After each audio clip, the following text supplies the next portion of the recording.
Hi everyone, I hope you're all staying safe. I did want to go ahead and just make a quick video to kind of help you guys with this discussion post question that you guys are being asked to reply on. So it says in this discussion post, you want to go ahead and answer the following questions regarding the right triangles above. It says, what do you notice about the lengths of the legs for each triangle? That's the first question. So that question is just pretty much asking, like, these are the legs, right? Because that's the hypotenuse. So what do you guys notice about the legs of each of the right triangles? So that's your first question. The second question is asking to use the Pythagorean theorem to solve for the hypotenuse of each right triangle. So you can see they all have the legs that are labeled, but they do not have the hypotenuse. And then it says to make sure to simplify the radical, like you just did in the last lesson with the factor tree. So we just learned how to simplify those radicals. So let's go ahead and do that really quick, and then we'll answer this question here, because we can't tell how the legs are related to the hypotenuse until we actually solve. So I'm going to do this one for you guys here, okay? So the right triangle looks like this.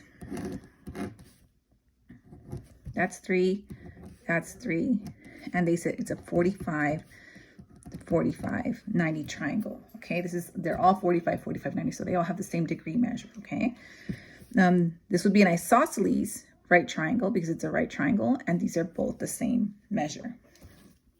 Okay, so I know that Pythagorean theorem is a squared plus b squared is equal to c squared.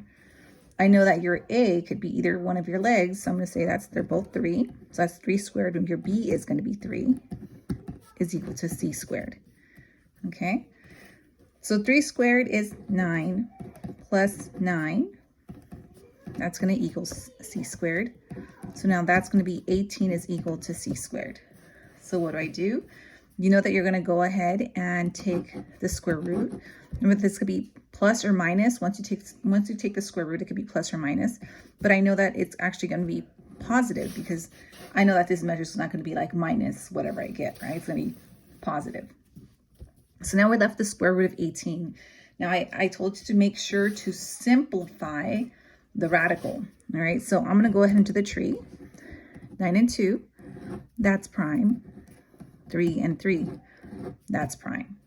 Okay, so now I have c is equal to square root of 18. So the square root of 18 is actually equal to the square root of 3 times 3 times 2. So remember, we find those perfect squares. So those pairs, because technically our index here, or the root is 3. So, I'm sorry, it's 2. So we find the pairs of 2. So that's one pair. So I'm going to take this out and now take it out from here. So that's going to be 3 times the square root of 2. So when I look at this right here, that is what we have here. Okay, so I found that relationship for you guys. You can do the same exact thing. You can do the same exact thing to go ahead and solve for these other triangles as well.